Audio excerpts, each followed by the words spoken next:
당신 누군데 내 딸 묘지에 있는 거요? 차갑고 날카로운 목소리가 묘지를 가르며 떨어졌습니다. 72살 재벌회장 강태주는 딸이 묘 앞에 서 있는 낯선 남자와 두 아이를 노려보고 있었습니다. 그의 눈빛에는 살기가 서려 있었습니다. 지금 죽은 내 딸의 묘 앞에 본 적도 없는 남자가 아이들과 함께 무릎 꿇고 있습니다. 아이들은 눈물을 흘리며 엄마라고 부릅니다. 과연 이 남자는 누구일까요? 딸의 삶의 진실은 무엇이며 거짓은 무엇일까요? 진짜 삶은 어떤 것이었을까요? 지혜로운 이야기 시작합니다. 늦가을 인적 드문 공동묘지에 검은 리무진 한 대가 조용히 멈춰섰습니다. 뒷좌석 문이 열리고 회색 정장을 입은 노인이 천천히 내렸습니다. 하상그룹 회장 강태주였습니다. 뒤따르던 비서와 기사는 일정한 거리를 유지했습니다. 오늘은 누구도 가까이 다가가서는 안 되는 날이라는 것을 그들은 알고 있었습니다. 묘비 두 개가 나란히 서 있는 곳을 향해 태주는 걸어갔습니다. 오른쪽 묘비에는 강민준, 왼쪽에는 강인이라는 이름이 새겨져 있었습니다. 민준은 10년 전 교통사고로, 인이는 1년 전 의문의 추락사로 세상을 떠났습니다. 태주는 손에 들고 있던 국화 두 다발을 조심스럽게 각 묘비 앞에 놓았습니다. 석양빛이 묘비의 글자를 선명하게 비추었습니다. 강인이 향년 32살. 인이야. 태주의 입에서 낮은 목소리가 흘러나왔습니다. 거칠고 떨리는 목소리였습니다. 그는 주머니에서 손수건을 꺼내 입가를 가렸습니다. 떨리는 손끝이 그의 진짜 마음을 드러내고 있었습니다. 아버지는 아직 너를 용서하지 못했다. 그 말이 자신에게 하는 것인지 딸에게 하는 것인지 분명하지 않았습니다. 1년 전 그날이 떠올랐습니다. 회장실에서의 마지막 대화. 인이가 회사를 떠나겠다고 했을 때 태주는 말했습니다. 여자가 감정적으로 경영하면 회사가 망한다. 인이의 얼굴이 하얗게 질렸던 모습이 선명했습니다. 딸은 아무 말 없이 회장실을 나갔고 사흘 후 옥상에서 추락했습니다. 72살의 태주는 평생 권력의 정점에 서 있었습니다. 곧게 펴진 어깨와 단정한 걸음걸이, 감정을 드러내지 않는 차가운 표정. 그것이 그를 지켜온 무기였습니다. 하지만 두 자녀의 묘비 앞에 선 이 순간만큼은 그저 늙고 지친 아버지일 뿐이었습니다. 민준을 잃은 후 태주는 더 차갑게 변했습니다. 약점을 보이지 않는 것이 강함이라고 믿었습니다. 하지만 대가는 컸습니다. 이제 그 곁에 남은 가족은 아무도 없었습니다. 그때 멀리서 아이의 울음소리가 들려왔습니다. 태주는 고개를 돌렸습니다.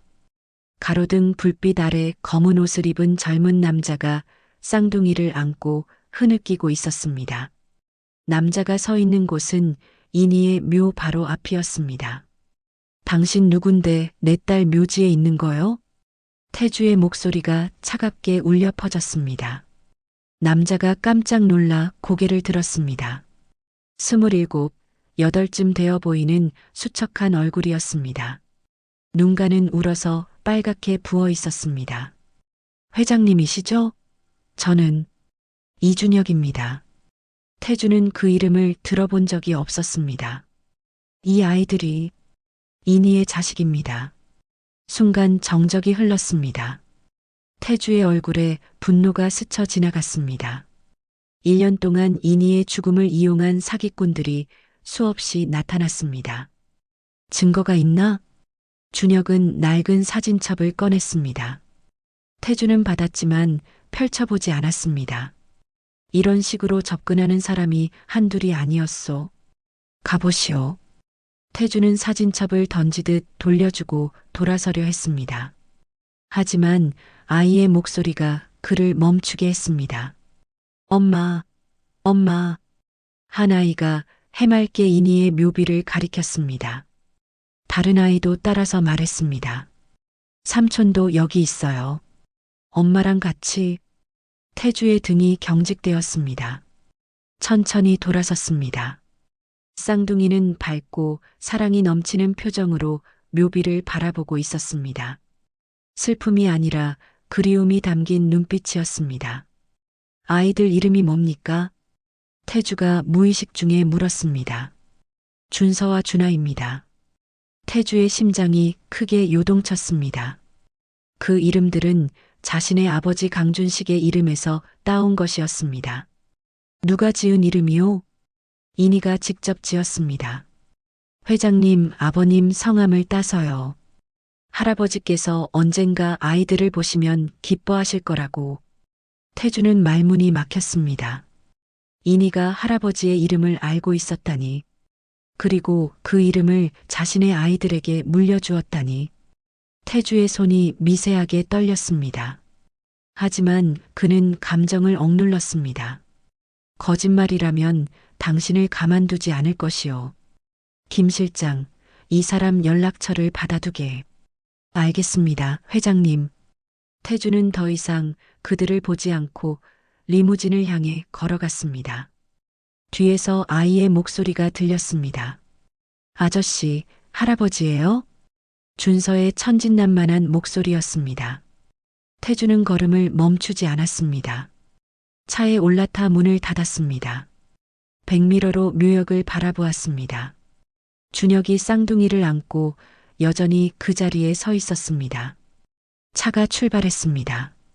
태주의 머릿속은 복잡했습니다. 준서, 준하. 그 이름들이 계속 맴돌았습니다. 설마 정말 인희의 아이들일까요? 아니, 그럴 리 없습니다. 인희에게 그런 사람이 있었다면 자신이 모를 리 없습니다. 하지만 정말 몰랐을까요? 딸을 제대로 알고 있었나요? 태주는 눈을 감았습니다. 가슴 한구석이 묘하게 아파왔습니다. 인희의 마지막 표정이 떠올랐습니다. 회장실을 나가며 돌아본 그 눈빛. 실망과 슬픔이 가득했던 그 눈빛. 회장님, 괜찮으십니까? 김 실장이 조심스럽게 물었습니다. 태주는 고개를 끄덕였습니다. 하지만 괜찮지 않았습니다. 마음 깊은 곳에서 무언가가 흔들리고 있었습니다. 의심과 호기심, 그리고 이상하게도 희망 같은 것이 만약 정말이라면, 만약 그 아이들이 진짜 인희의 자식이라면 자신에게는 손주가 있다는 말이 됩니다. 하지만 동시에 두려웠습니다. 또다시 배신당할까봐, 또다시 상처받을까봐. 리무진은 어둠 속을 달렸습니다. 두세 개가 만났다가 다시 멀어지는 순간이었습니다. 하지만 그들의 운명은 이미 얽히기 시작했습니다. 태주는 서재 책상 앞에 앉아 있었습니다.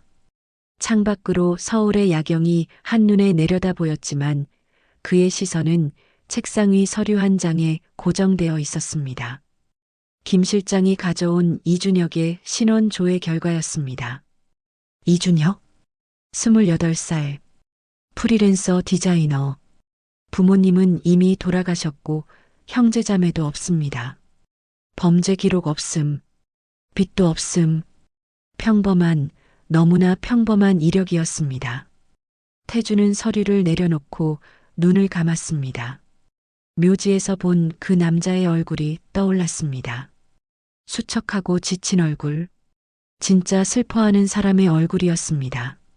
그리고 아이들. 준서와 준하. 회장님, DNA 검사 일정을 잡을까요?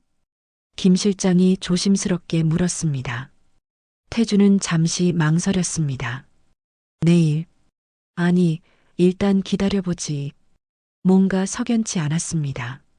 너무 쉽게 믿고 싶지 않았습니다. 김 실장이 나간 후 태주는 혼자 남았습니다. 거대한 서재는 텅 비어 있었습니다. 태주는 주머니에서 휴대폰을 꺼냈습니다. 주소록을 내렸습니다. 강혜진. 자신의 누나였습니다. 10년 전 민준이 죽은 후 거의 연락하지 않았습니다. 하지만 지금은 달랐습니다. 인희에 대해 알아야 했습니다. 전화를 걸었습니다. 여보세요? 혜진의 목소리였습니다. 놀란 듯 했습니다. 누나, 나야. 태주야? 이게 얼마만이야? 혜진의 목소리에 의외라는 감정이 묻어났습니다. 이니에 대해 물어볼 게 있어. 짧은 침묵이 흘렀습니다. 이제서야 물어보네. 혜진의 목소리가 차가워졌습니다. 이니에게 남자가 있었어? 있었지. 이준혁이라고. 착한 사람이었어. 이니를 정말 사랑했고, 태주의 심장이 쿵 내려앉았습니다. 왜 나한테? 오빠가 인정했을 것 같아서? 이니는 말하고 싶어 했어. 하지만 무서워했지. 또 실망시킬까봐. 태주는 말문이 막혔습니다. 쌍둥이도 낳았어. 준서, 준아. 이니가 얼마나 행복해했는지 몰라. 오빠한테 손주를 안겨줄 수 있다고 기뻐했어. 근데 끝까지 말 못했지. 용기가 안 났대. 혜진의 목소리가 떨렸습니다. 이니는 어떤 아이였어? 태주의 목소리가 갈라졌습니다. 혜진이 한숨을 쉬었습니다. 따뜻한 아이였어. 봉사활동 많이 하고 항상 오빠를 자랑스러워했어. 민준이 죽었을 때 가장 슬퍼한 것도 이니였고, 밤마다 민준이 방에서 울었어. 태주는 대답할 수 없었습니다. 이니는 오빠를 사랑했어. 태주야. 끝까지. 혜진의 말에 태주의 눈에서 눈물이 흘러내렸습니다. 누나, 미안해. 나한테 사과하지 마. 이니한테 해. 혜진이 전화를 끊었습니다. 태주는 한참을 그 자리에 서 있었습니다. 다음 날 아침 태주는 이니의 방으로 향했습니다. 1년 동안 한 번도 들어가지 않았던 방이었습니다. 문을 열자 이니의 향기가 희미하게 남아 있었습니다. 태주는 책상 서랍을 열었습니다. 일기장이 있었습니다. 조심스럽게 꺼내 첫 페이지를 펼쳤습니다. 2023년 1월 3일. 새해가 되었다. 아버지는 새해 인사도 받지 않으셨다. 바쁘시다고. 괜찮다. 나는 이해한다. 하지만 가끔은 그냥 딸로 봐주셨으면 좋겠다. 태주는 페이지를 넘겼습니다. 이니의 삶이 거기 있었습니다. 6월 15일. 오늘 민준 오빠 기일이었다. 묘지에 혼자 갔다. 아버지는 안 오셨다. 회의가 있으시다고. 태주의 손이 떨렸습니다. 그날을 기억했습니다. 9월 22일. 준혁이를 만난 지 100일이 되었다. 행복하다. 이렇게 행복해도 되는 건가 싶을 정도로 준혁이는 나를 있는 그대로 봐준다. 태주는 숨을 들이켰습니다. 12월 3일. 임신했다. 쌍둥이다. 무섭고 떨리지만 행복하다. 아버지께 말씀드려야 하는데 용기가 안 난다. 조금만 기다려보자. 아이들이 태어나면 그때 말씀드리자. 태주는 일기장을 덮었습니다. 가슴이 너무 아팠습니다. 이니의 말이 모두 사실이었습니다. 그때 김 실장의 전화가 급하게 울렸습니다. 회장님, 급히 전해드릴 소식이 있습니다. 도진 전무가 언론에 기사를 흘렸습니다. 죽은 상속녀를 이용한 사기꾼이 나타났다는 내용입니다. 태주는 얼어붙었습니다. 어제 묘지에서 본 그 남자를 이야기하는 건가요? 사기꾼이라니. 머릿속이 혼란스러웠습니다. 하지만 방금 읽은 이니의 일기가 떠올랐습니다. 준혁. 이니가 사랑했던 사람. 기사를 맞게 이미 여러 매체에 나갔습니다. 태주는 이를 악물었습니다. 도진. 벌써 움직이기 시작했군요. 태주는 일기장을 다시 펼쳤습니다. 만약 이니의 말이 맞다면, 준혁의 말이 맞다면 하루빨리 알아야 했습니다. 하루빨리 다시 얼굴을 보고 싶었습니다. 김 실장. 예, 회장님. DNA 검사 오늘 당장 진행하게. 그리고 이준혁 씨에게 연락해서 만나고 싶다고 전하게. 알겠습니다. 전화를 끊고 태주는 일기장을 가슴에 안았습니다. 이니야, 아빠가 늦었지만 이제라도 알게 됐어. 바로 그때 혜진에게서 전화가 왔습니다. 태주야, 내가 귀국할게. 누나, 이니 이야기 더 해줄게. 그리고 그 아이들, 내 조카들을 직접 봐야겠어. 태주의 가슴이 뭉클했습니다. 고맙네, 누나. 고맙긴. 진작 했어야 하는 일이야. 그리고 태주야, 이니가 말했어. 준혁이가 정말 좋은 사람이라고. 아버지께서 언젠가 우리를 인정해 주실 거라 믿는다고. 태주의 눈시울이 뜨거워졌습니다. 누나, 나 이니한테 너무 못했어. 알아. 그러니까 이제라도 제대로 해. 이니가 남긴 아이들한테는 잘해줘. 전화를 끊고 태주는 창밖을 바라보았습니다. 모든 것이 변하고 있었습니다. 태주는 결심했습니다. DNA 검사 결과가 나오기 전이라도 준혁을 다시 만나야 했습니다. 이니의 일기를 읽었으니 이제는 확신할 수 있었습니다. 이니를 지키지 못했습니다. 하지만 이니가 남긴 아이들은 지킬 수 있었습니다. 도진의 공격으로부터도 세상의 편견으로부터도 이번만큼은 아버지로서 할아버지로서 제대로 하고 싶었습니다. 일주일이 지났습니다. 태주는 서재에서 김 실장이 건넨 봉투를 받아들었습니다. DNA 검사 결과였습니다. 손이 떨렸습니다. 봉투를 뜯는 손놀림이 평소와 달리 서툴렀습니다. 서류를 꺼내 펼쳤습니다. 전문 용어들이 가득했지만 마지막 결론 부분은 명확했습니다. 친자 확률 99.9987%. 준서와 준하는 강인이의 생물학적 자녀가 맞습니다. 태주는 서류를 책상 위에 내려놓았습니다. 예상했던 결과였습니다. 이니의 일기를 읽은 후로는 의심하지 않았습니다. 하지만 공식적인 확인은 달랐습니다. 이제 되돌릴 수 없었습니다. 자신에게 손주가 있습니다. 2명이나. 태주는 창가로 걸어가 서울 시내를 내려다보았습니다. 저 어딘가에 준서와 준하가 있었습니다. 자신의 피를 이어받은 아이들이, 이니가 남긴 마지막 선물이. 가슴 한구석이 따뜻해졌습니다. 동시에 무거워졌습니다. 이니를 제대로 사랑하지 못한 자신이 과연 그 아이들을 제대로 대할 수 있을까요? 김 실장, 이준혁 씨에게 연락하게.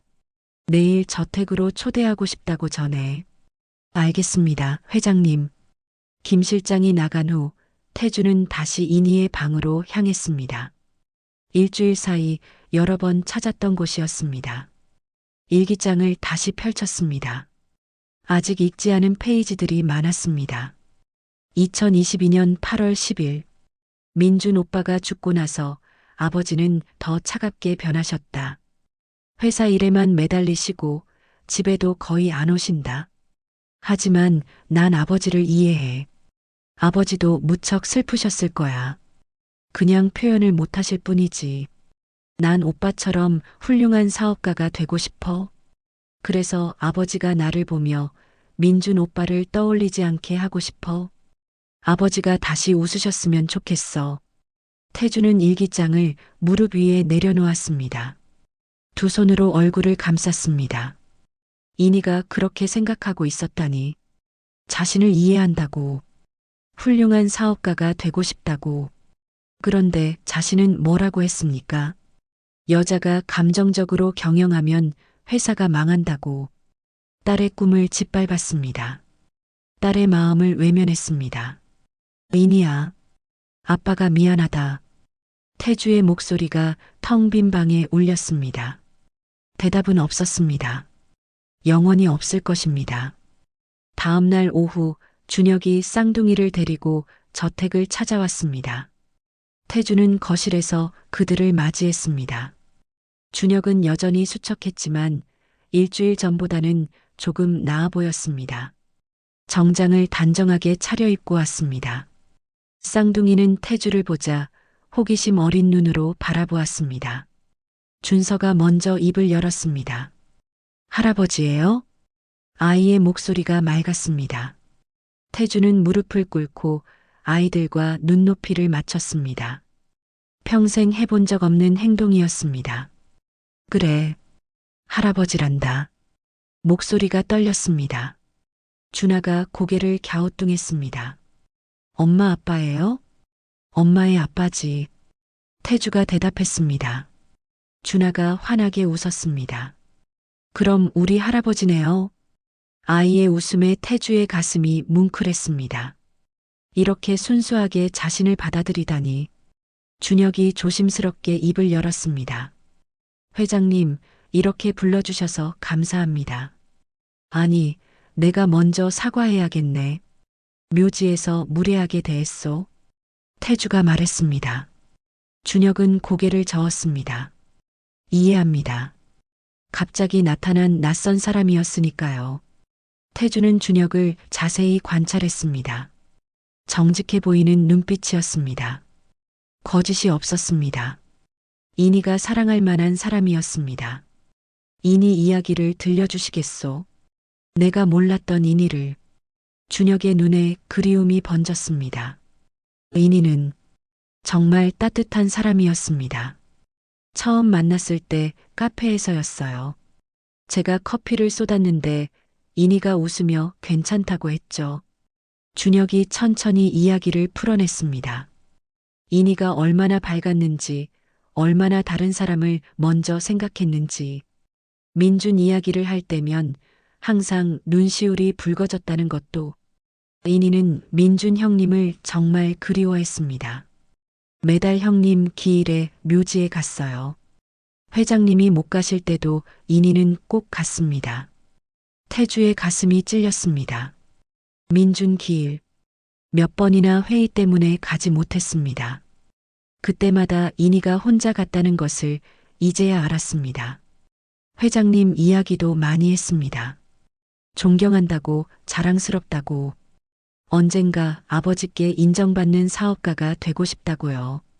태주는 눈을 감았습니다. 인이의 일기에서 읽은 그 말이 준혁의 입에서도 나왔습니다. 진짜였습니다. 인이는 정말 그렇게 생각했습니다. 아이들 이야기도 자주 했어요. 회장님께 손주를 안겨드리고 싶다고. 회장님이 아이들을 안으시는 모습을 상상하면 행복하다고. 태주의 눈에서 눈물이 흘러내렸습니다.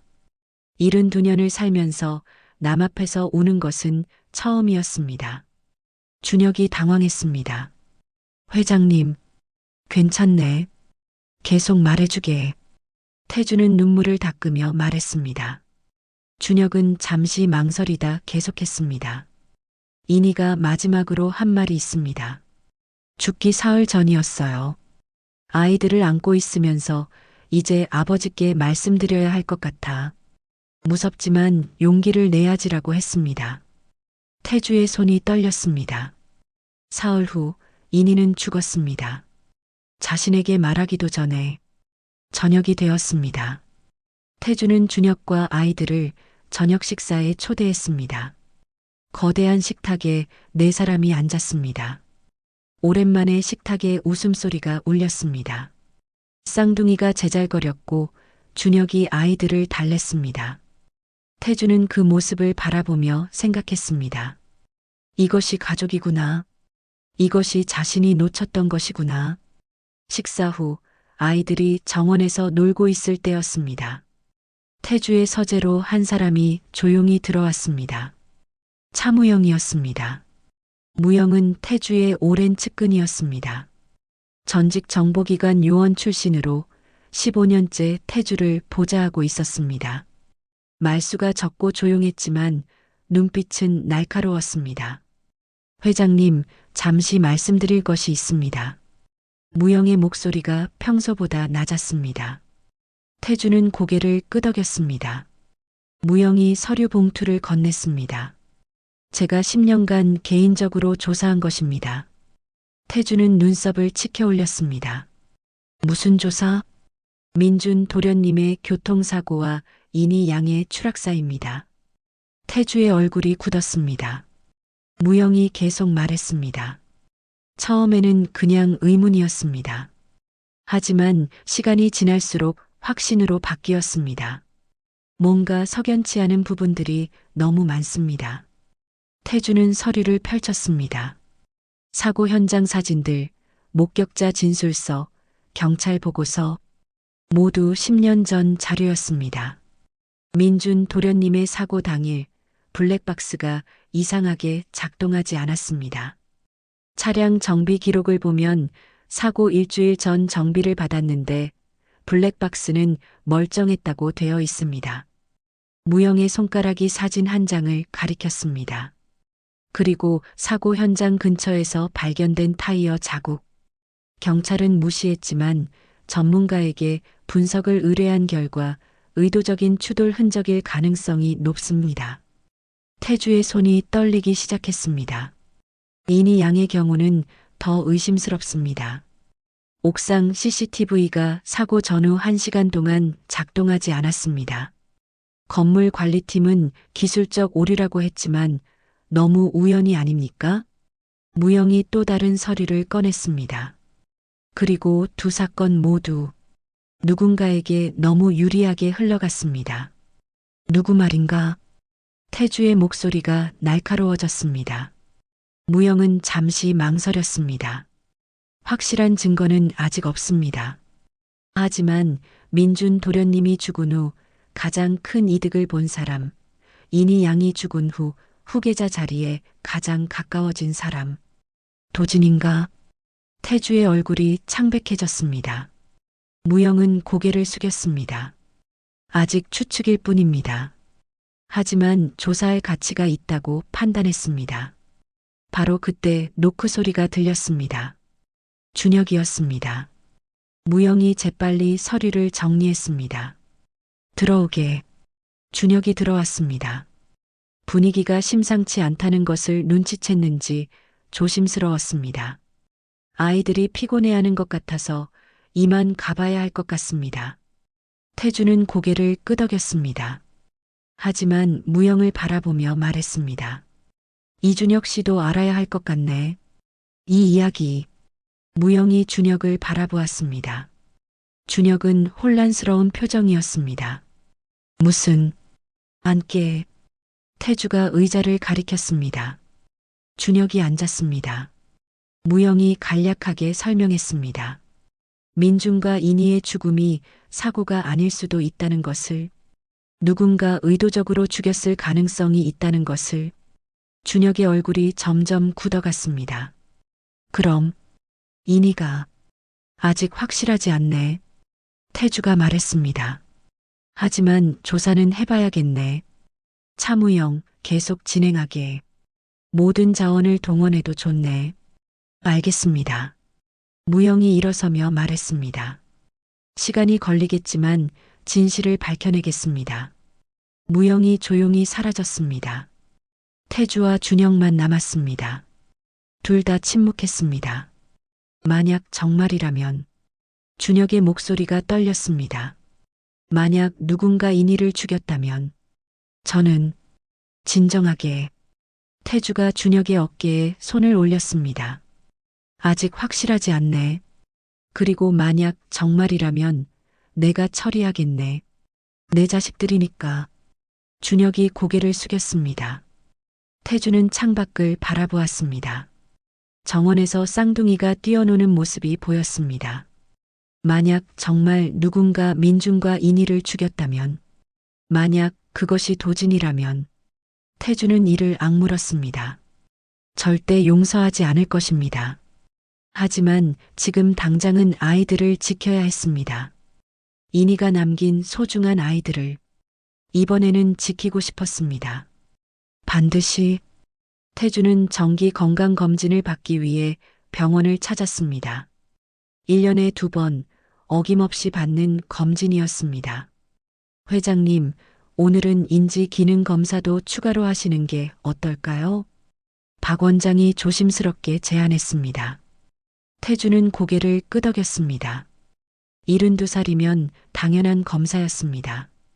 검사는 간단했습니다.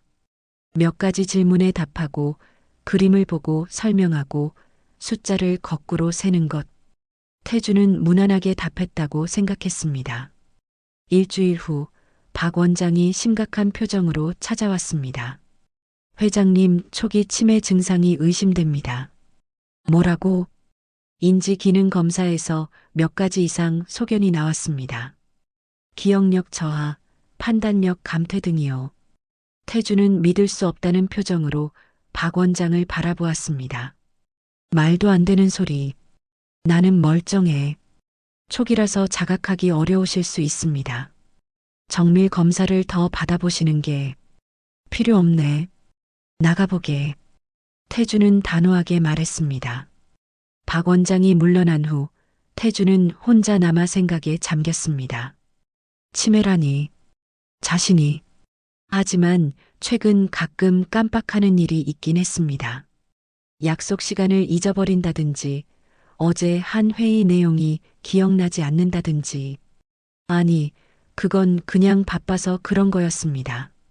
치매일 리 없었습니다. 하지만 불안이 스멀스멀 올라왔습니다.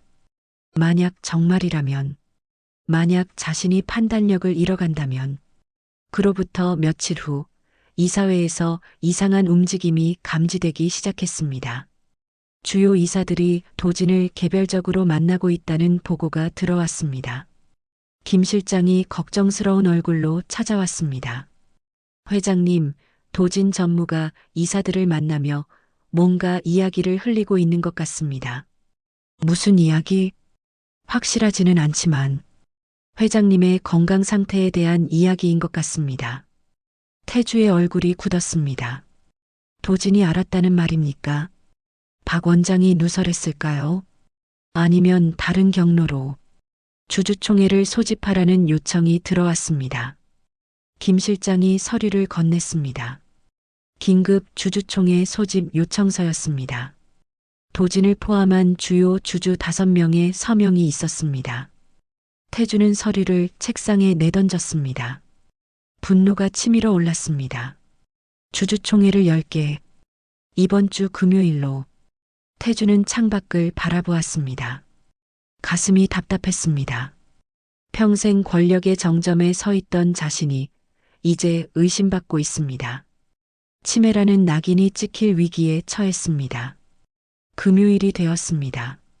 하상그룹 본사 대강당에 주주들과 이사진이 모였습니다. 태주는 단상 위 회장석에 앉았습니다. 맞은편에는 도진이 앉아 있었습니다. 도진의 눈빛은 차가웠습니다. 삼촌을 바라보는 눈이 아니었습니다. 제거해야 할 장애물을 보는 눈이었습니다. 오늘 이 자리를 요청한 이유는 심각한 문제 때문입니다. 도진의 목소리가 강당에 울렸습니다. 모두가 집중했습니다. 강태주 회장님의 건강 상태에 대한 우려입니다. 웅성거림이 일었습니다. 태주는 표정을 굳게 유지했습니다. 최근 회장님께서 이상한 결정들을 하고 계십니다. 1년 전 죽은 이니의 자식이라고 주장하는 사람이 나타났는데 회장님은 그를 믿고 계십니다. 도진이 스크린을 가리켰습니다. 준혁의 사진이 떴습니다. 이준혁? 28살. 아무런 사업 경험도 없는 프리랜서 디자이너입니다. 그런데 회장님은 이 사람을 저택에 초대하고 DNA 검사까지 하셨습니다. 태주는 자리에서 일어났습니다. 그 사람은 정말 이니 증거가 있습니까? 도진이 날카롭게 끊었습니다. DNA 검사 결과를 보셨습니까? 확인하셨습니까? 아니면 그냥 믿으신 겁니까? 태주는 말문이 막혔습니다. DNA 검사 결과를 본 것은 맞지만 직접 검사 과정을 지켜본 건 아니었습니다. 박 원장이 가져온 결과를 믿었을 뿐이었습니다. 이것이 바로 문제입니다. 도진이 또 다른 서류를 꺼냈습니다. 회장님의 최근 건강검진 결과입니다. 박철수 원장의 진단서입니다. 초기 치매 증상이 의심된다고 나와 있습니다. 강당이 술렁였습니다. 태주는 얼어붙었습니다.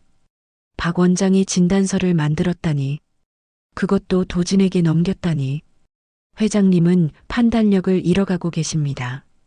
사업과 전혀 무관한 이방인을 후계자로 생각하고 계십니다. 이는 회사의 큰 위험입니다. 도진의 목소리가 점점 커졌습니다.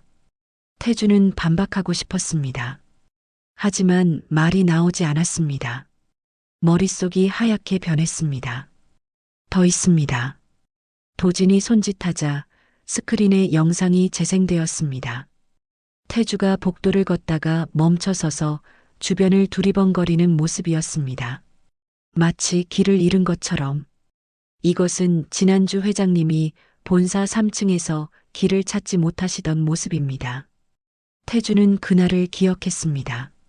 잠깐 화장실 위치가 헷갈렸을 뿐이었습니다. 하지만 영상으로 보니 정말 치매 환자처럼 보였습니다. 회장님은 더 이상 회사를 이끌 수 없는 상태입니다. 후견인을 선임해야 합니다. 강당이 웅성거렸습니다. 이사들이 수군거렸습니다. 태주는 그들의 시선을 느꼈습니다. 의심, 동정, 불안. 모든 감정이 뒤섞인 시선이었습니다. 방청석에서 준혁이 일어섰습니다. 거짓말입니다. 회장님은 멀쩡하십니다. 경비원들이 준혁을 제지했습니다. 준혁의 목소리가 떨렸습니다. 도진 전무가 조작한 겁니다. 회장님을 모함하는 거예요. 도진이 차갑게 말했습니다. 당신은 이 자리에 발언권이 없습니다. 주주도 이사도 아니니까요. 준혁이 끌려나갔습니다. 태주는 그 모습을 무력하게 바라보았습니다. 가슴이 무너졌습니다. 자신이 아무것도 할 수 없다는 사실이 참담했습니다. 회의장 밖에서는 혜진과 김 실장이 긴급 회의를 하고 있었습니다. 도진이 너무 치밀하게 준비했어. 진단서, 영상, 증언. 모든 게 완벽해. 지금은 방법이 없어. 일단 기다려야 해. 혜진의 목소리가 떨렸습니다. 오빠가 무너지고 있었습니다. 평생 강했던 오빠가. 회의장 안에서는 투표가 진행되었습니다. 후견인 선임권. 하지만 태주를 지지하는 사람들이 훨씬 많았습니다. 태주는 눈을 감았습니다. 부결되었습니다. 사회자가 선언했습니다. 하지만 승리가 아니었습니다. 3분의 1 이상이 찬성했습니다. 태주에 대한 신뢰가 무너지고 있었습니다. 일주일 후 재투표를 실시하겠습니다. 주주총회는 그렇게 휴회되었습니다.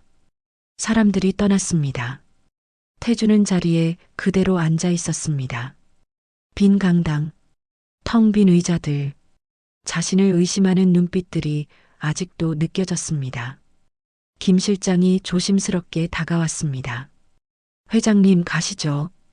태주는 천천히 일어났습니다. 다리에 힘이 없었습니다. 복도를 걸으며 생각했습니다. 내가 정말 미쳐가는 건가? 도진의 말이 맞는 건가? 판단력을 잃은 건가? 저택에 도착했습니다. 현관문을 열고 들어섰습니다. 텅 빈 거실. 아무도 없었습니다. 태주는 서재로 올라갔습니다. 의자에 앉았습니다. 책상 위에 놓인 이니의 일기장을 바라보았습니다. 이니의 글씨가 보였습니다. 또박또박한 글씨. 하지만 읽히지 않았습니다. 눈물 때문이었습니다. 권력도 명예도 모든 것이 무너지고 있었습니다.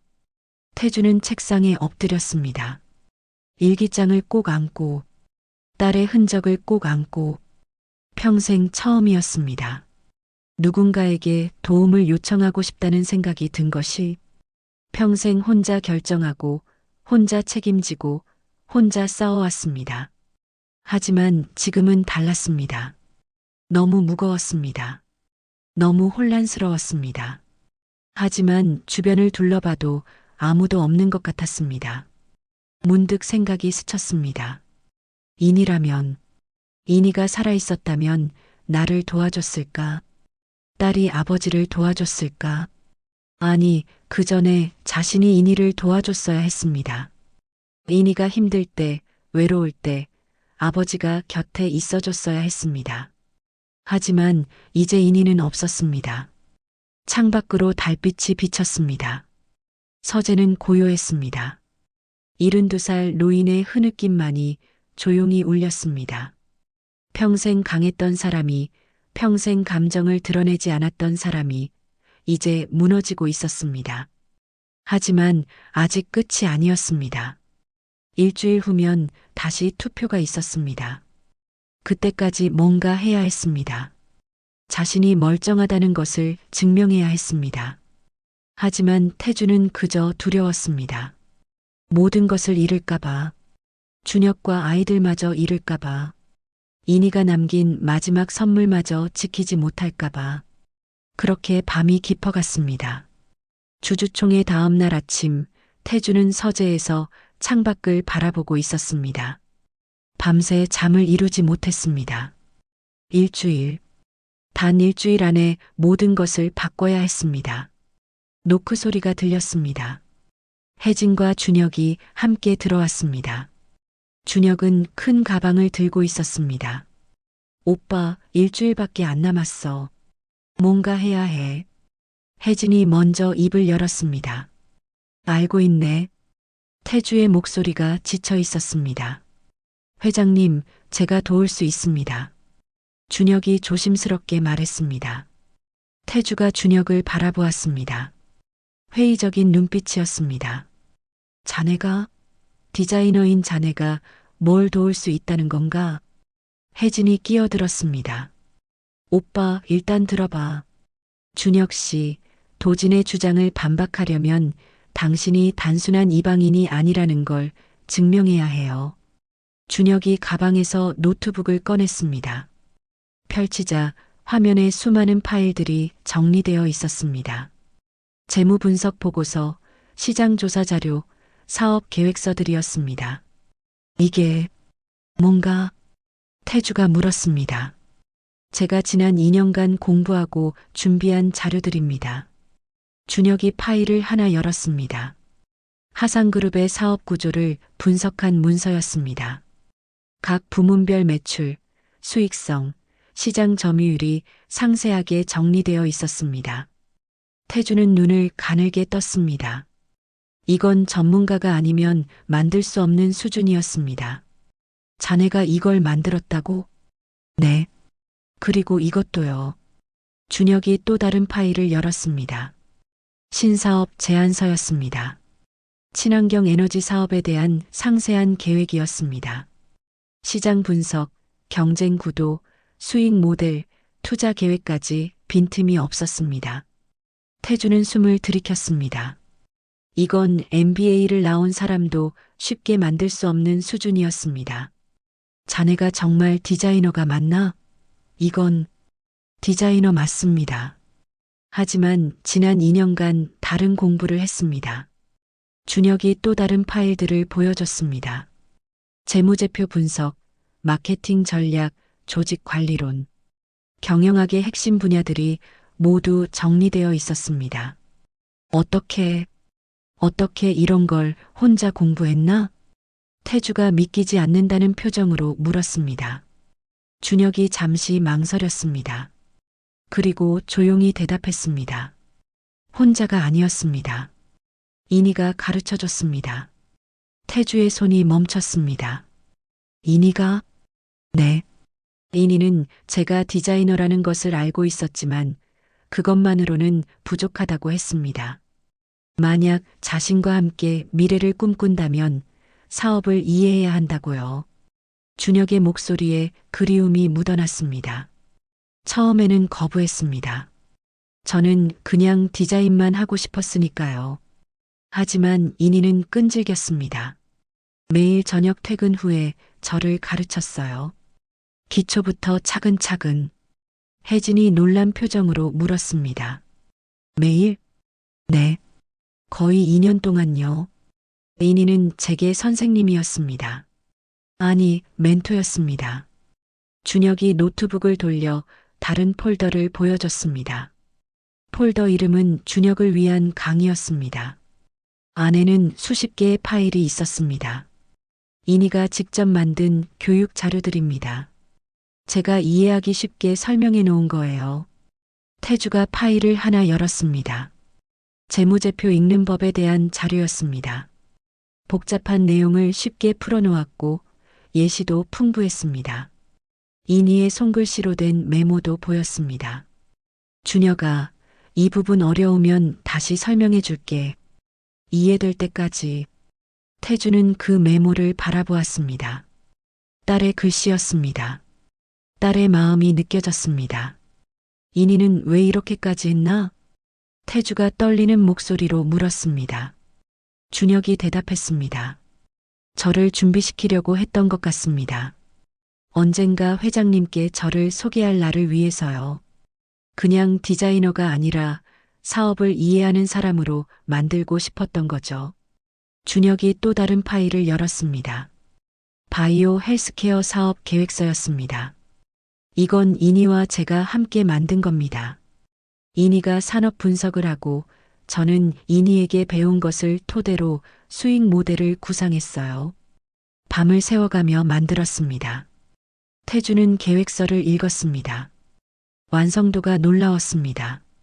전문 컨설턴트가 만든 것처럼 치밀했습니다. 이니가 이런 걸 만들 수 있었나? 이니는 천재였습니다, 회장님. 준혁의 목소리가 단호했습니다. 사업에 대한 통찰력이 뛰어났어요. 시장을 읽는 눈이 있었고 미래를 내다보는 능력이 있었습니다. 저는 그저 이니에게서 배운 것을 따라했을 뿐이에요. 태주는 화면을 응시했습니다.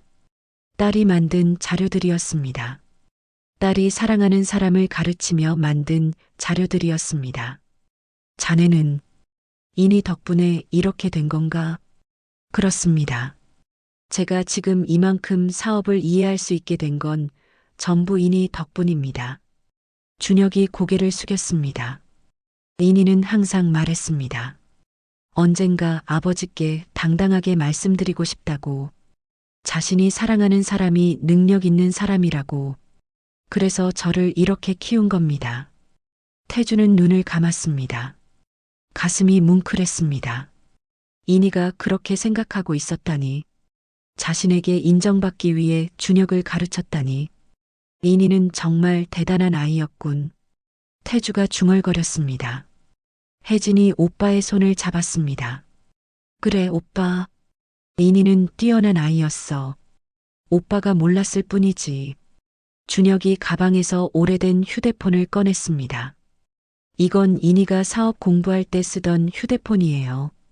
음성 메모를 많이 남겼습니다. 태주가 휴대폰을 받았습니다. 준혁이 전원을 켰습니다. 음성 메모 앱에 수십 개의 파일이 있었습니다. 한번 들어보시겠습니까? 준혁이 조심스럽게 물었습니다. 태주가 고개를 끄덕였습니다. 가장 최근 파일을 재생했습니다. 아버지, 오늘도 전화했는데 안 받으시네요. 이니의 목소리였습니다. 태주의 손이 떨렸습니다. 준혁이가 오늘 정말 좋은 아이디어를 냈어요. 제가 가르친 보람이 있네요. 이제 준혁이도 사업을 이해하기 시작했어요. 언젠가 아버지께 준혁이를 소개하면 아버지도 인정하실 거예요. 제가 좋은 사람을 만났다고, 그 사람이 능력도 있다고. 이니의 목소리가 밝았습니다. 행복해 보였습니다. 아버지, 사랑합니다. 언젠가 당당하게 말씀드릴게요. 제 선택을. 음성이 끝났습니다. 태주는 휴대폰을 꽉 쥐었습니다. 눈물이 흘러내렸습니다. 이니야. 딸의 이름을 불렀습니다. 딸이 얼마나 자신을 생각했는지 알 것 같았습니다. 딸이 얼마나 인정받고 싶어 했는지. 준혁이 조용히 말했습니다. 회장님, 이니가 저를 이렇게 만들었습니다. 이제 제가 이니의 꿈을 이룰 차례입니다. 도와주시겠습니까? 태주가 준혁을 바라보았습니다. 눈물로 범벅된 얼굴이었지만 눈빛은 달라지고 있었습니다. 그래, 그래야지. 이니가 자네를 준비시켰는데 내가 가만히 있을 수 없지. 태주가 일어섰습니다. 일주일 안에 준비하세. 이니의 사업 계획을 완벽하게 다듬게. 그리고 주주총회에서 자네가 직접 발표하게. 이니가 자네를 얼마나 훌륭하게 가르쳤는지 보여주게. 예, 회장님. 태주가 창밖을 바라보았습니다. 이니야, 내가 준비한 사람을 아빠가 완성시킬게. 내 꿈을 이뤄줄게. 그날 밤 셋은 밤늦도록 작업했습니다. 태주는 이니가 만든 자료들을 하나하나 읽으며 딸의 능력에 감탄했습니다. 그리고 후회했습니다. 왜 진작 딸을 알아보지 못했을까? 하지만 이제라도 늦지 않았습니다. 이니의 유산을 세상에 보여줄 수 있었습니다. 딸이 얼마나 뛰어났는지 증명할 수 있었습니다. 태주는 이니의 휴대폰을 다시 들었습니다. 음성 메모를 또 재생했습니다. 딸의 목소리를 들으며 다짐했습니다. 이니야, 아빠가 이제 제대로 할게. 내가 이루고 싶었던 것을 모두 이뤄줄게. 일주일이라는 시간은 빠르게 흘렀습니다. 하상그룹 본사 회의실에는 4사람이 모여 있었습니다. 태주, 혜진, 준혁, 그리고 김 실장이었습니다. 책상 위에는 수많은 서류와 노트북이 펼쳐져 있었습니다. 재검사 결과가 나왔습니다. 혜진이 서류를 테이블 위에 놓았습니다. 서울대병원 신경과 전문의의 소견서였습니다.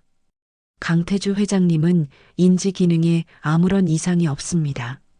정상 범위입니다. 이전 진단은 검사 방법에 문제가 있었거나 의도적 조작 가능성이 높습니다. 태주는 서류를 집어들었습니다. 글자 하나하나가 선명했습니다. 자신이 정상이라는 증거였습니다. 가슴 한구석이 뜨거워졌습니다. 박철수 원장 쪽은 어떻게 되었나? 태주가 물었습니다. 김 실장이 대답했습니다. 조사 중입니다. 도진 전무로부터 금품을 받은 정황이 포착되었습니다. 곧 증거를 확보할 수 있을 겁니다. 좋아. 그리고 이니의 사업 계획서는? 태주가 준혁을 바라보았습니다. 준혁이 노트북을 돌렸습니다. 화면에는 완성된 프레젠테이션이 보였습니다. 완성했습니다. 이니의 3가지 사업 계획을 하나로 정리했습니다. 그리고 도진 전무가 현재 추진 중인 프로젝트와 비교 분석도 넣었습니다. 화면을 넘기자 2개의 제안서가 나란히 놓였습니다. 왼쪽은 이니의 것, 오른쪽은 도진의 것이었습니다. 내용이 거의 똑같았습니다. 작성 날짜를 보면 이니의 것이 2년 앞섭니다. 명백한 표절이죠. 준혁의 목소리가 단호했습니다. 혜진이 고개를 끄덕였습니다.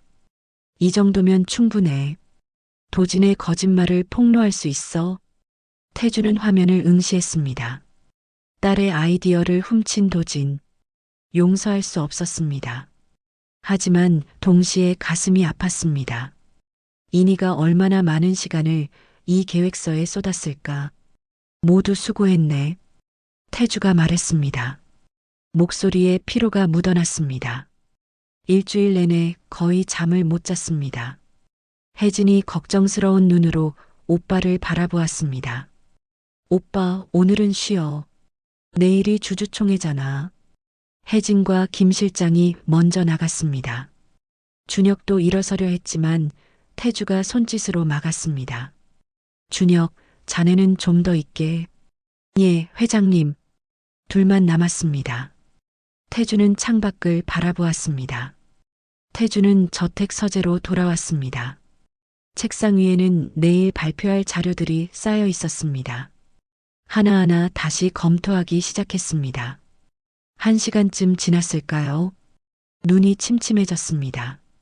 머리도 무거웠습니다. 태주는 책상에 기대 눈을 감았습니다. 잠깐만 쉬어야겠다고 생각했습니다.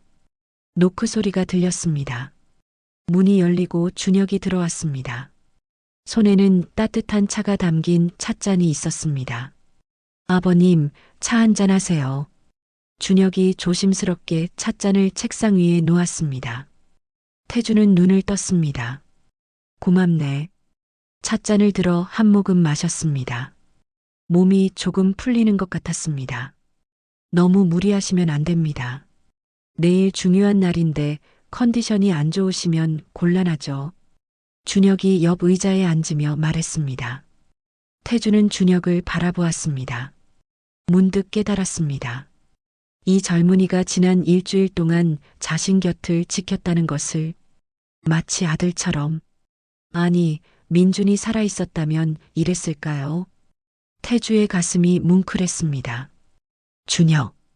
예, 회장님. 고맙네.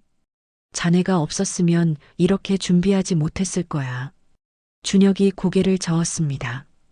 아닙니다. 제가 해야 할 일이었습니다.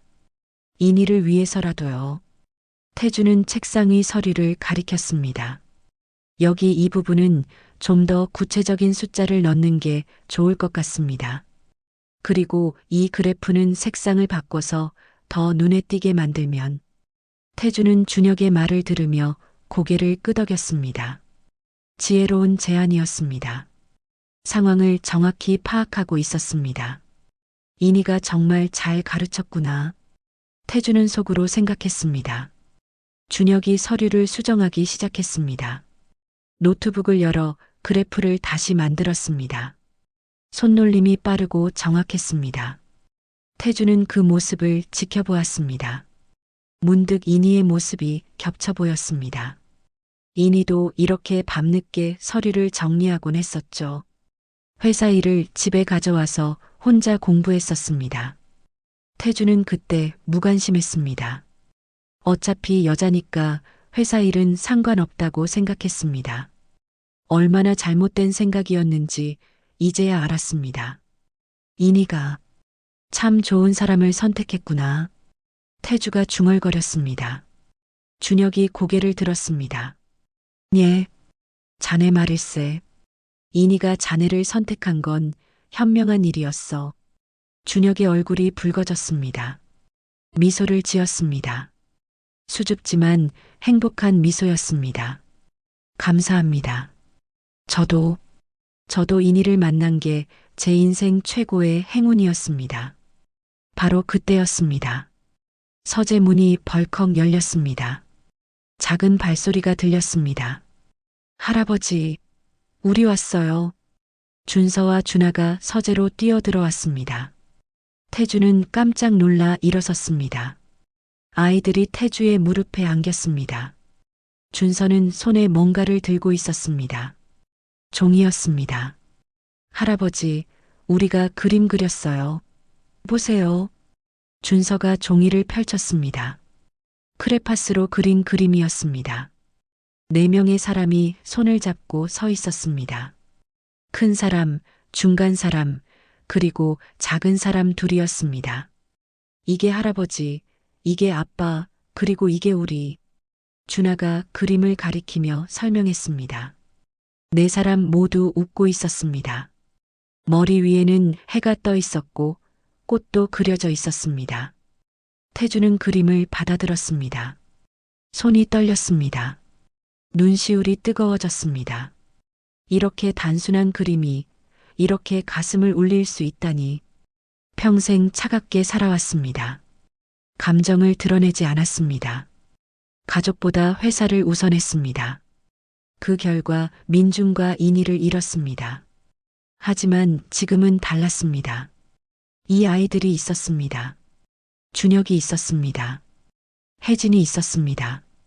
자신을 응원하는 사람들이 있었습니다. 이것이 가족이구나. 태주는 깨달았습니다. 권력도 돈도 아닌 이런 따뜻한 마음이 가족이구나. 할아버지, 왜 울어요? 준서가 걱정스럽게 물었습니다.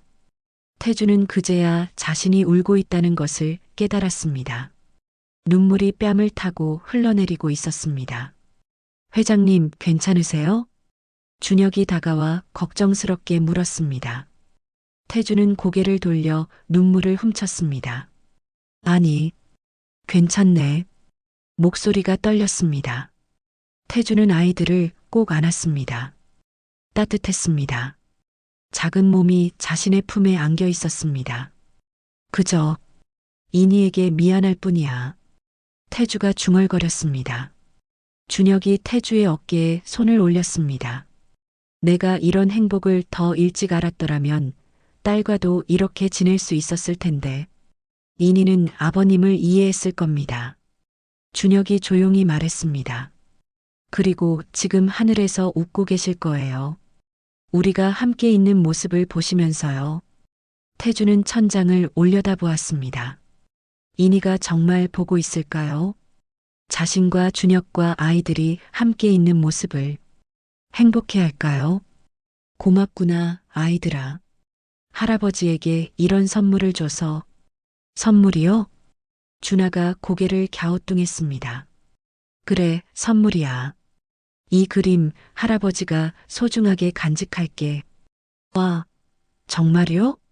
준서가 신이 나서 소리쳤습니다. 태주가 고개를 끄덕였습니다. 그날 밤 준혁이 아이들을 데리고 돌아간 후 태주는 오랜만에 편안한 잠을 잤습니다. 아침이 밝았습니다. 제2차 주주총회 날이었습니다. 태주는 눈빛이 달라져 있었습니다. 더 이상 지치지 않았습니다. 확신에 차 있었습니다. 오늘 모든 것을 끝낼 것입니다. 도진의 거짓을 폭로하고 이니의 진실을 드러낼 것입니다. 그리고 준혁과 아이들을 지킬 것입니다. 가족을 지키는 것, 그것이 자신이 이제 해야 할 일이었습니다. 제2차 주주총회 당일 태주는 평소보다 일찍 일어났습니다. 회색 정장을 단정하게 입고 넥타이를 맸습니다. 손이 떨리지 않았습니다. 오늘이 결전의 날이었습니다. 하상그룹 본사 대강당에 100여 명이 넘는 주주들이 모였습니다. 긴장감이 팽팽했습니다. 태주는 회장석에 앉았습니다. 맞은편 도진의 얼굴에는 여유가 묻어났습니다. 회의가 시작되었습니다. 도진이 먼저 단상에 섰습니다. 강태주 회장님의 상태는 회사 경영에 적합하지 않습니다. 후견인 선임이 시급합니다. 도진이 자리로 돌아갔습니다. 이번에는 태주의 차례였습니다. 태주가 단상에 섰습니다. 지난주 저는 무력했습니다. 하지만 오늘은 다릅니다. 오늘은 진실을 말씀드리겠습니다. 태주가 서류를 꺼냈습니다. 제 치매 진단은 조작입니다. 여기 서울대병원 재검사 결과가 있습니다. 저는 정상입니다. 강당이 술렁였습니다. 스크린에 진단서가 떴습니다. 그리고 박철수 원장이 도진 전무에게 금품을 받은 증거입니다. 계좌 이체 내역이 나타났습니다. 도진이 벌떡 일어났습니다. 거짓말입니다. 검찰이 조사 중입니다. 박 원장이 어제 자백했습니다. 태주가 차갑게 말했습니다. 도진의 얼굴이 창백해졌습니다. 이제 다른 이야기를 하겠습니다. 지난주 도진 전무는 이준혁 씨를 사기꾼이라 했습니다. 하지만 그것도 거짓입니다. 태주가 준혁을 바라보았습니다. 준혁이 단상으로 나왔습니다. 노트북을 펼쳤습니다. 안녕하십니까? 이준혁입니다. 준혁의 목소리가 떨렸지만 점점 단단해졌습니다. 저는 지난 2년간 경영학을 공부했습니다. 강인희 양이 가르쳐줬습니다. 스크린에 이니의 사진이 떴습니다. 태주는 딸의 얼굴을 바라보았습니다. 이니는 제게 경영 지식을 전수했습니다. 그리고 함께 사업 계획을 만들었습니다. 준혁이 파일을 열었습니다. 사업 계획서가 나타났습니다. 이것은 이니가 2023년 3월에 만든 친환경 에너지 사업 계획서입니다. 화면이 넘어갔습니다. 이것은 도진 전무가 2024년 8월에 제출한 계획서입니다. 두 계획서가 나란히 놓였습니다. 내용이 똑같았습니다. 강당이 술렁였습니다. 도진 전무가 이니의 아이디어를 훔쳤습니다. 도진이 일어났습니다. 말도 안 돼. 바이오 헬스케어 사업도 마찬가지입니다. 이니가 2023년 5월에 만든 것을 도진 전무가 2024년 10월에 똑같이 냈습니다. 또 두 계획서가 나란히 놓였습니다. 주주들이 웅성거렸습니다. 인희는 뛰어난 사업가였습니다. 미래를 내다보는 통찰력이 있었습니다. 준혁의 목소리가 높아졌습니다. 인희는 저를 가르치며 준비시켰습니다. 언젠가 회장님께 당당하게 소개하기 위해서였습니다. 준혁의 눈시울이 붉어졌습니다. 이것이 진짜 승계입니다. 피가 아니라 가르침으로 이어지는 승계입니다. 강당이 조용해졌습니다. 태주는 눈물을 참았습니다. 방청석에서 혜진이 일어났습니다. 제가 한 말씀 드리겠습니다. 혜진이 단상으로 나왔습니다. 저는 강태주 회장의 누나 강혜진입니다. 인희는 제게 준혁 씨 이야기를 많이 했습니다. 함께 꿈을 꾼다고, 공부를 가르치고 있다고요. 혜진의 목소리가 단호했습니다. 인희는 준혁 씨를 자신의 후계자로 키웠습니다. 이것이 인희의 선택입니다. 혜진이 자리로 돌아갔습니다. 강당이 웅성거렸습니다. 도진이 반박하려 했지만 말이 나오지 않았습니다.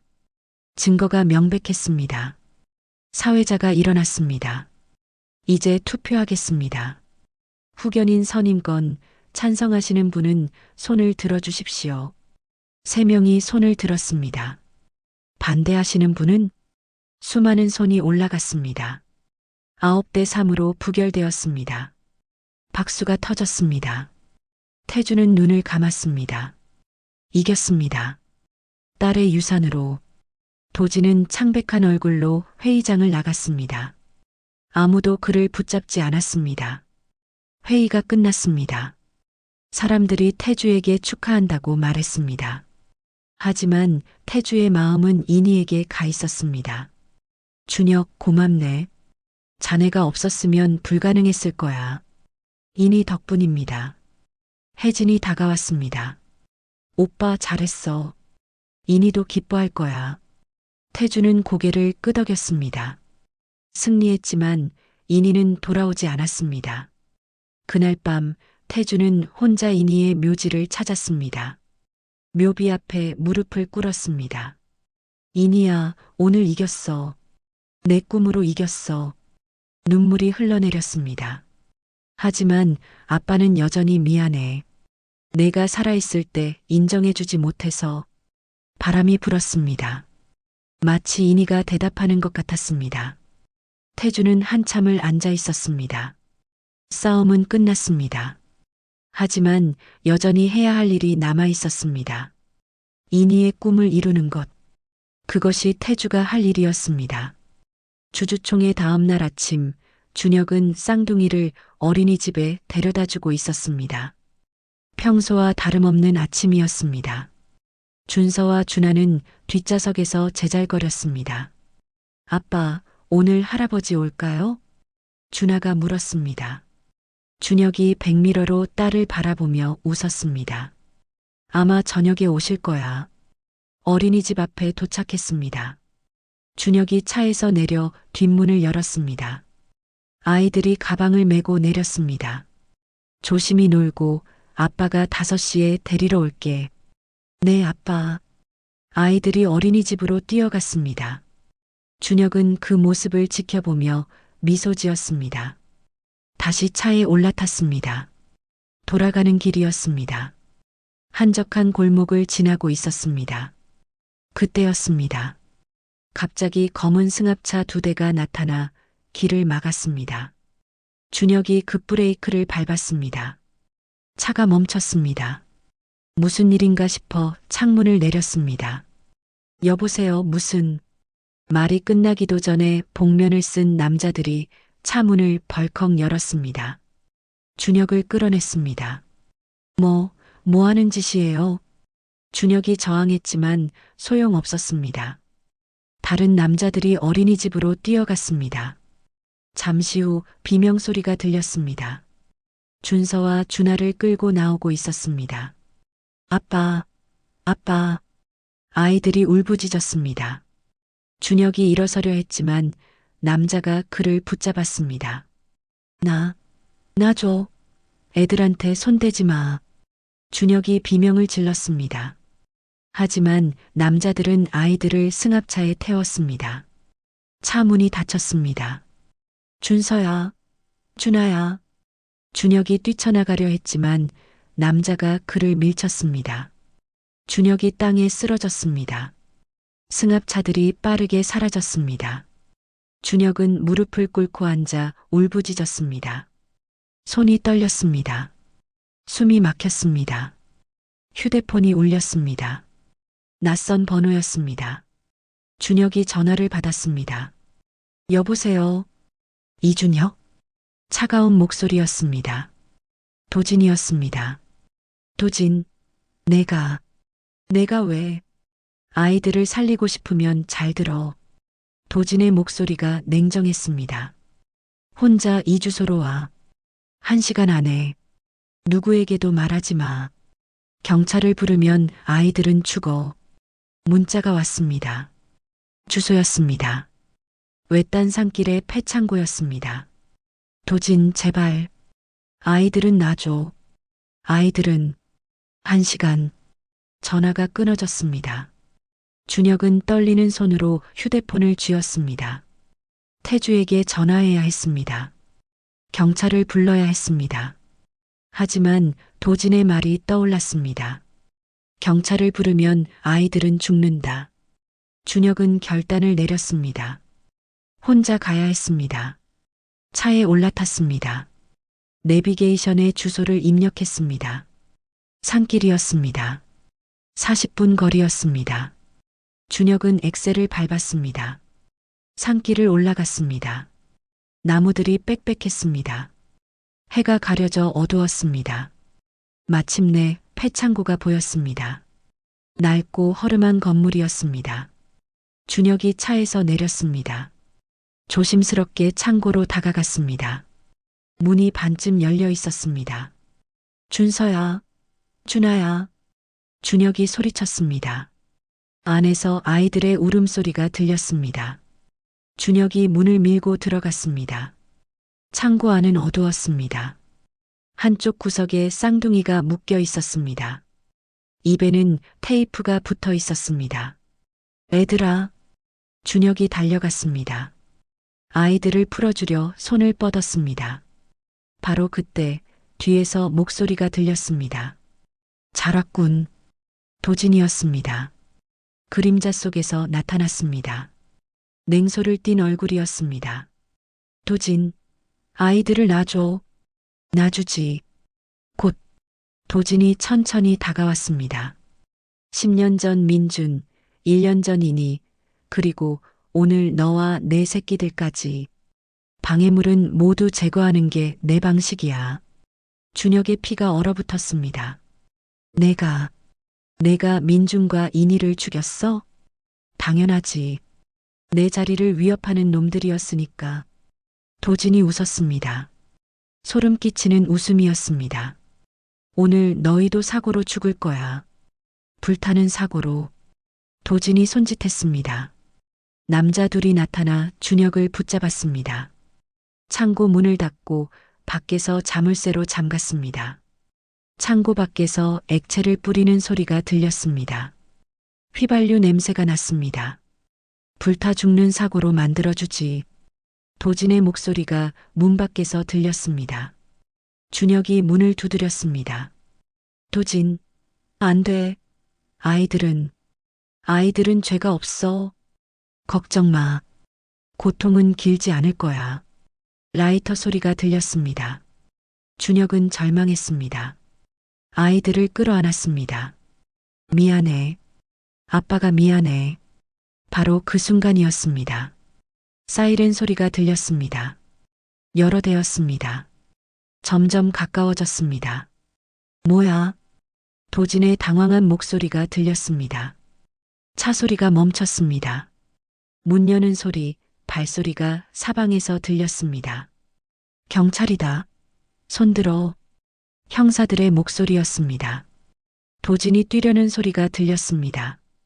이게 무슨, 어떻게, 도진의 당황한 목소리였습니다. 강도진, 당신은 체포됐다. 꼼짝 마. 이럴 수가. 너희들은 어디 있어? 도진이 부하들을 찾는 소리가 들렸습니다. 하지만 대답은 없었습니다. 찾고 있나? 내 부하들 말이지? 차무영의 목소리였습니다. 차분하고 냉정한 목소리였습니다. 이미 1시간 전에 체포했어. 골목에서 아이들을 납치할 때부터 우리가 지켜보고 있었지. 내가 여기 오기만 기다리고 있었어. 차무영, 내가. 도진의 목소리가 떨렸습니다. 분노와 공포가 섞여 있었습니다. 그래, 나야. 10년간 너를 조사했어. 민준 도련님의 사고부터 이니 양의 추락까지 모든 증거를 모았지. 차무영의 발소리가 가까워졌습니다. 드디어 너를 잡았어, 도진. 이제 절대 놔주지 않을 거야. 이건 함정이었어. 도진이 울부짖었습니다. 맞아. 함정이었지. 내가 준혁 씨와 아이들을 해치려는 순간을 잡기 위한 함정이었어. 수갑 채우는 소리가 들렸습니다. 도진이 저항하는 소리, 제압당하는 소리가 이어졌습니다. 창고 문이 열렸습니다. 형사들이 들어왔습니다. 준혁과 쌍둥이를 발견했습니다. 여기 있습니다. 구조하세요. 형사들이 달려와 밧줄을 풀어줬습니다. 준혁이 떨리는 손으로 아이들의 입에 붙은 테이프를 떼어냈습니다. 쌍둥이가 울음을 터뜨렸습니다. 아빠, 괜찮아, 괜찮아. 이제 괜찮아. 준혁이 아이들을 꼭 안았습니다. 눈물이 주르르 흘러내렸습니다. 밖으로 나왔습니다. 도진이 수갑을 차고 경찰차 쪽으로 끌려가고 있었습니다. 얼굴은 창백했고 눈빛은 허공을 헤매고 있었습니다. 차무영이 도진 앞을 막아섰습니다.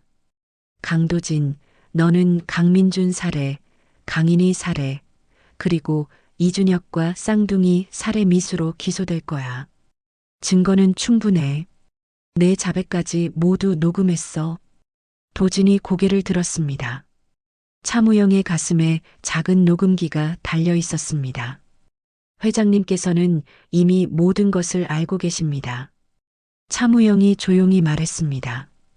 회장님이 저에게 명령하셨어. 절대 놓치지 말라고. 당신을 반드시 법의 심판대에 세우라고. 도진의 다리에서 힘이 빠졌습니다. 경찰들이 그를 부축해 차에 태웠습니다. 차 문이 닫혔습니다. 차무영이 준혁에게 다가왔습니다. 준혁 씨, 괜찮으십니까? 준혁은 아이들을 안고 고개를 끄덕였습니다. 말이 나오지 않았습니다. 무서웠을 겁니다. 하지만 안전합니다. 이제 정말 끝났습니다. 차무영이 휴대폰을 꺼냈습니다. 회장님께 연락드리겠습니다. 많이 걱정하고 계실 겁니다. 준혁은 고개를 끄덕이며 아이들을 더 꼭 안았습니다. 준서와 준하는 아빠 품에서 떨고 있었습니다. 하지만 이제 안전했습니다. 경찰차가 떠났습니다. 도진을 태운 차가 산길을 내려갔습니다. 준혁은 그 모습을 지켜보았습니다. 이제 끝났습니다. 정말로 끝났습니다. 민준과 인희를 죽인 범인이 잡혔습니다. 그리고 자신과 아이들도 살았습니다. 준혁은 하늘을 올려다보았습니다. 인희야, 맞지? 범인을 잡았어. 이제 편히 쉴 수 있어. 바람이 불었습니다. 나뭇잎이 흔들렸습니다. 마치 인희가 대답하는 것 같았습니다. 도진이 체포된 지 이틀이 지났습니다. 하상그룹 본사 회의실에는 태주, 준혁, 혜진, 그리고 박정훈 전 검사장이 모여 있었습니다. 모든 증거가 확보됐습니다. 박정훈이 서류 뭉치를 테이블에 놓았습니다. 태주가 서류를 펼쳤습니다. 첫째, 인희 양 사망 당일 옥상 CCTV 복원 영상입니다. 박정훈이 노트북을 열어 영상을 재생했습니다. 화면이 흔들렸지만 내용은 선명했습니다. 도진과 인희가 옥상에서 격렬히 다투고 있었습니다. 회사는 내 거야. 내가 아니라. 도진의 목소리가 들렸습니다. 이니가 물러서며 대답했습니다. 오빠, 진정하세요. 저는 그냥 닥쳐. 여자 주제에 사업에 끼어들지 마. 도진이 이니를 밀쳤습니다. 이니가 비틀거렸습니다. 난간 가까이였습니다. 태주는 숨을 멈췄습니다. 화면 속 이니가 균형을 잃었습니다. 손을 뻗었지만 잡을 것이 없었습니다. 그리고 태주는 노트북을 닫았습니다. 더 이상 볼 수 없었습니다. 손이 떨렸습니다. 둘째, 도진의 비자금 500억 원 추적 자료입니다. 박정훈이 또 다른 서류를 펼쳤습니다. 해외 비밀 계좌, 페이퍼 컴퍼니를 통한 자금 세탁 모두 확인했습니다. 이 돈으로 살인 청부업자들을 고용했습니다. 민준이 사고도? 태주가 물었습니다. 박정훈이 고개를 끄덕였습니다. 예. 10년 전 민준 도련님 사고 당시 추돌한 차량의 운전자를 찾았습니다. 그는 도진에게 1억 원을 받았다고 자백했습니다. 태주는 눈을 감았습니다. 아들도 딸도 모두 도진에게 죽었습니다. 셋째, 준혁 씨 납치 사건 관련 증거입니다. 박정훈이 녹음기를 재생했습니다. 도진의 목소리가 흘러나왔습니다. 아이들을 잡아. 그리고 이준혁을 산으로 유인해. 모두 불태워버려. 준혁이 주먹을 쥐었습니다. 그날의 공포가 떠올랐습니다. 마지막으로 차무영이 창고에서 녹음한 도진의 자백입니다. 또 다른 녹음이 재생됐습니다. 10년 전 민준, 1년 전 이니, 그리고 오늘 너와 내 새끼들까지. 방해물은 모두 제거하는 게 내 방식이야. 도진의 목소리가 차갑고 냉정했습니다. 태주는 이를 악물었습니다. 이 정도면 충분합니다. 박정훈이 서류를 정리하며 말했습니다. 도진은 무기징역을 면치 못할 겁니다. 태주가 고개를 끄덕였습니다. 고맙네, 정훈. 당연한 일을 했을 뿐입니다. 이틀 후 하상그룹 본사에서 기자회견이 열렸습니다. 수십 명의 기자들이 몰려들었습니다. 카메라 플래시가 터졌습니다. 태주가 단상에 섰습니다. 준혁과 혜진이 옆에 앉았습니다. 오늘 이 자리는 진실을 밝히기 위한 자리입니다. 태주의 목소리가 회의장에 울렸습니다. 10년 전 제 아들 강민준이 교통사고로 죽었습니다. 1년 전 제 딸 강인이가 추락사했습니다. 저는 이 두 사건이 사고라고 믿었습니다. 태주가 잠시 멈췄습니다. 깊은 숨을 들이켰습니다. 하지만 사고가 아니었습니다. 살인이었습니다. 범인은 제 조카 강도진입니다. 기자들이 술렁였습니다. 카메라 셔터 소리가 요란했습니다. 증거는 충분합니다. CCTV 영상, 통화 녹음, 자백 모두 확보했습니다. 도진은 후계자 자리를 위해 제 자녀들을 죽였습니다. 태주의 목소리가 떨렸습니다. 하지만 계속 말했습니다. 그리고 며칠 전 도진은 이준혁 씨와 제 손주들까지 죽이려 했습니다. 다행히 경찰이 구조했습니다. 태주가 준혁을 바라보았습니다. 준혁이 일어났습니다. 안녕하십니까? 이준혁입니다. 준혁의 목소리가 떨렸습니다. 저는 강인이 양의 연인이었고 쌍둥이의 아버지입니다. 기자들이 펜을 들었습니다. 인이는 제게 사업을 가르쳤습니다. 2년 동안 매일 밤 경영학을 가르쳤습니다. 함께 사업 계획을 세웠습니다. 준혁의 눈에 눈물이 맺혔습니다. 인이는 아이들을 함께 키우자고 했습니다. 그리고 언젠가 아버지께서 우리를 인정해 주실 거라 믿었습니다. 준혁이 태주를 바라보았습니다. 인이는 회장님을 사랑했습니다. 끝까지. 태주가 일어났습니다. 준혁의 어깨에 손을 올렸습니다. 내 딸은 천재였습니다. 태주의 목소리가 단호했습니다. 뛰어난 사업가였습니다. 저는 그것을 몰랐습니다. 제 잘못이었습니다. 태주가 준혁을 바라보았습니다. 하지만 이 남자는 딸이 선택한 진짜 후계자입니다. 이니가 직접 키운 후계자입니다. 기자들이 카메라를 들이댔습니다. 플래시가 터졌습니다. 이준혁 씨를 하상그룹 부회장으로 임명할 것입니다. 이것이 이니의 유언입니다. 박수가 터졌습니다. 기자들이 질문을 쏟아냈습니다.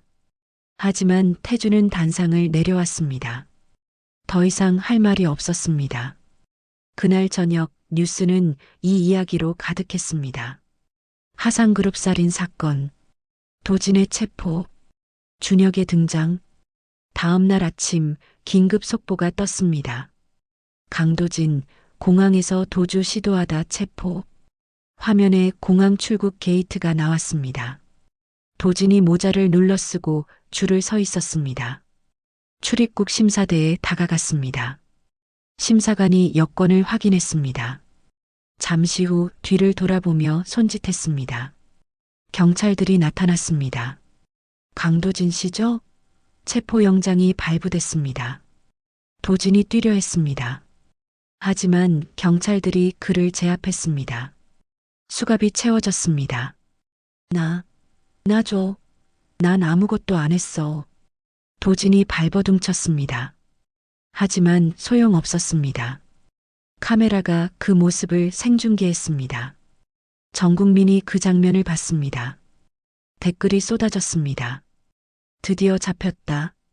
악마가 벌을 받는구나.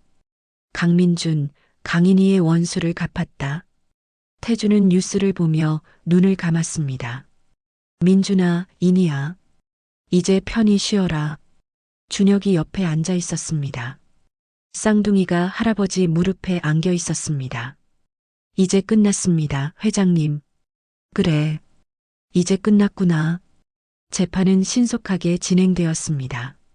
증거가 명백했기 때문입니다.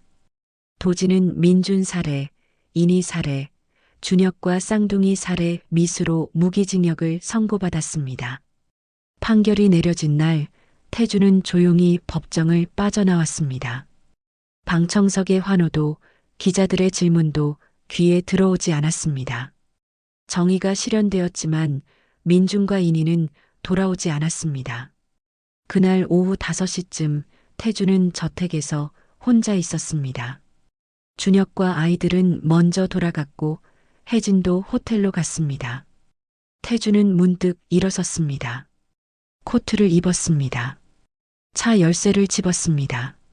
아무에게도 말하지 않고 집을 나섰습니다. 운전해서 묘지로 향했습니다. 석양빛이 묘역을 붉게 물들이고 있었습니다. 민준과 인이의 묘 앞에 도착했습니다. 고요했습니다. 바람소리만 들렸습니다. 태주는 두 묘비 앞에 무릎을 꿇었습니다. 떨리는 손으로 민준의 묘비를 먼저 쓰다듬었습니다. 차가운 돌의 감촉이 손끝에 전해졌습니다. 이어서 인이의 묘비를 어루만졌습니다. 민준아, 인이야. 태주의 목소리가 떨렸습니다. 아빠가 미안하다. 눈물이 흘러내렸습니다. 72년을 살며 참아온 눈물이었습니다.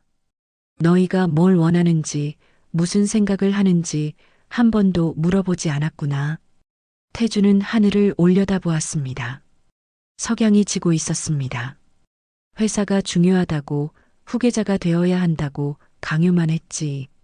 너희가 그냥 아빠의 사랑을 원했다는 걸 이제야 알았어. 목이 메었습니다. 말을 잇기 힘들었습니다. 민준아, 너는 아빠와 캐치볼을 하고 싶었지? 아빠는 바빠서 안 된다고 했지. 인이야, 너는 아빠가 졸업식에 와주길 바랐지? 아빠는 회의가 있다고 안 갔지. 태주는 두 손으로 얼굴을 감쌌습니다. 흐느꼈습니다.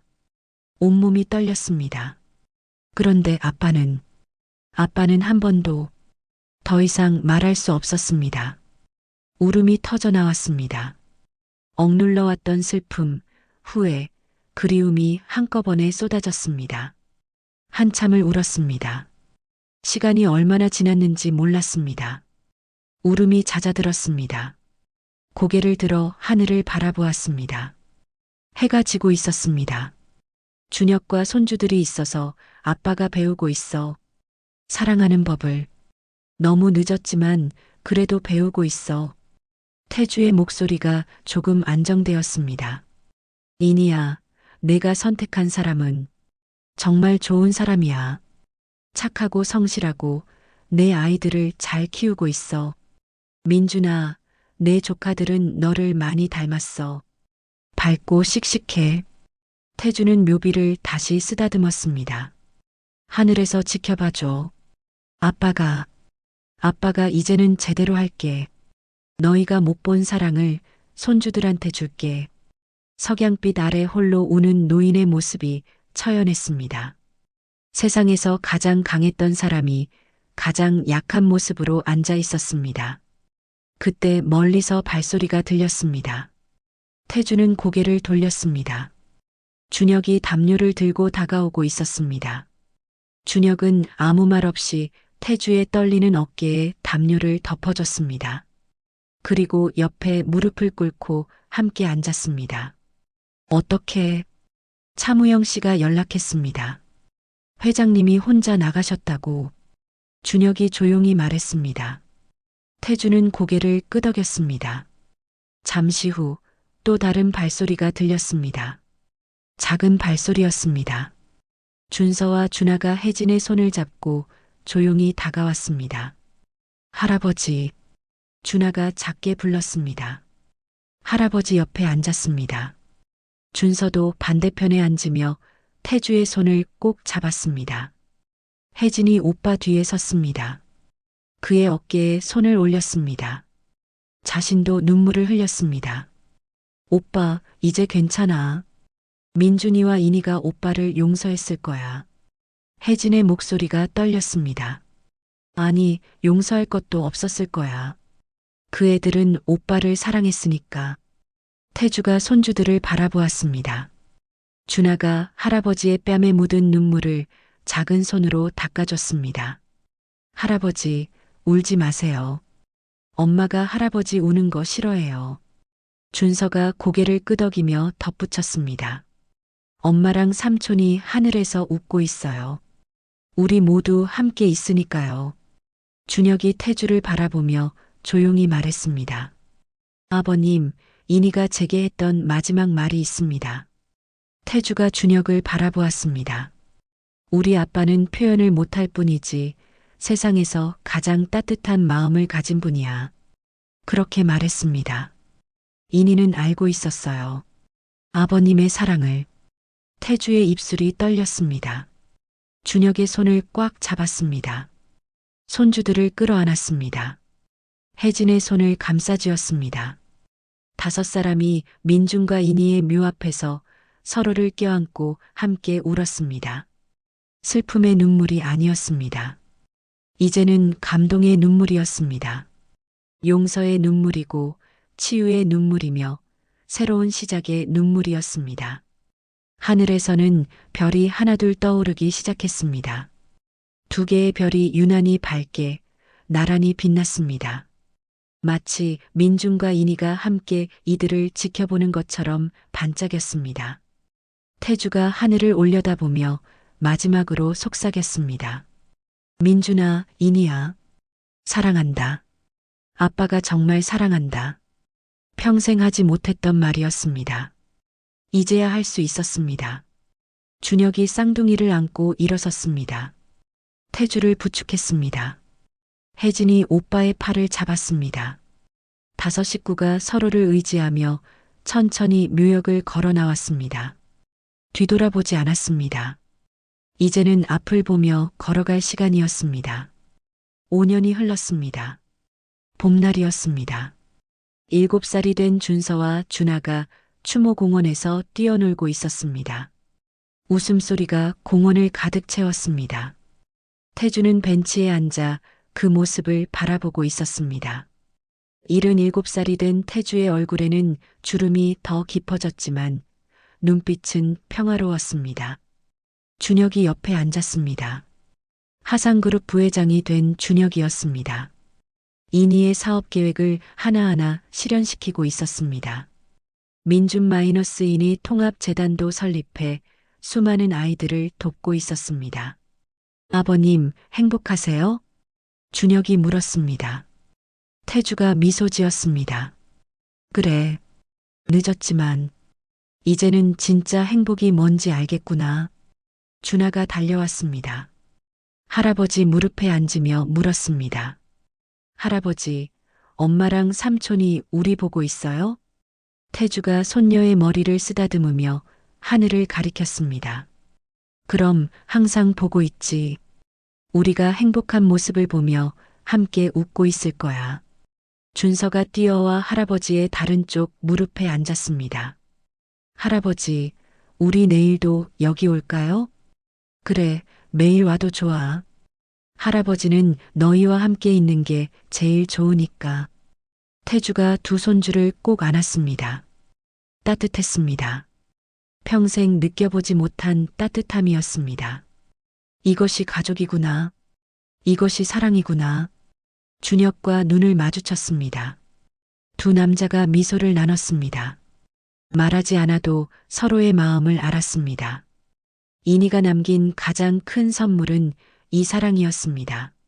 멀리서 혜진이 손을 흔들며 다가왔습니다.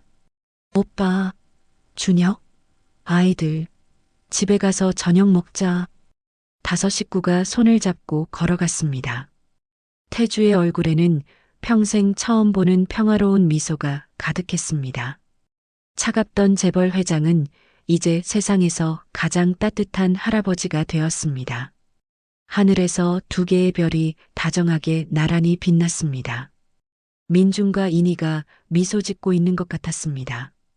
강태주와 이준혁의 이야기는 우리에게 묻습니다. 진정한 가족은 피가 아니라 사랑으로 만들어진다는 것을, 그리고 후회하기 전에 사랑한다고 말해야 한다는 것을 말이죠. 너무 늦었다고 생각하는 순간에도 용서하고 새롭게 시작할 수 있다는 희망을 그들은 보여줬습니다.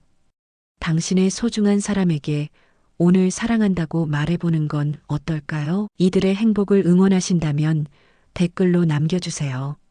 좋아요와 구독해주시면 더 행복해지실 거예요. 이상 지혜로운 이야기였습니다.